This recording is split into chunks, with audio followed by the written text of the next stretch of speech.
هل تريد أن تبيع أو تشتري منزل، سيارة، هواتف نقالة، أجهزة كهربائية، أي شيء مجانا؟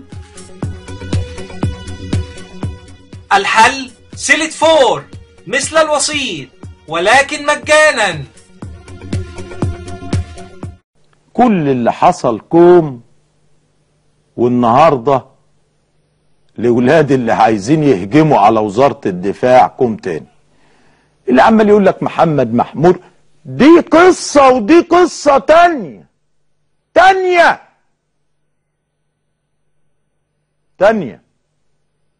دي كان فيها ساعة صفر لدخول قوات أجنبية مصر.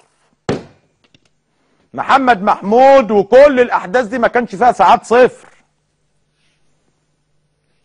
أيها الأغبياء المدعين أنكم الصفوة، أنا بقول لكم ده خبر أكيد، معلومة لازم تعرفوها، إن ساعة الصفر لدخول القوات الإسرائيلية سيناء كانت النهاردة الساعة 4:30.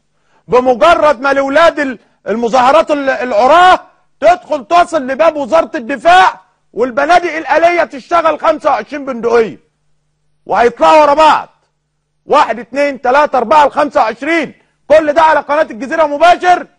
ساعة الصفر خش، لأن خلاص بقى على باب وزارة الدفاع، يعني القيادة العامة للقوات المسلحة في حالة من عدم التركيز، ومش هيبقى فيه معلومات، والاتصالات هتبقى مش اتصالات سهلة بين القيادة العامة وبين باقي الجيش. عايزين ايه؟ إلهي ربنا يهديكم، إلهي ربنا يهديكم.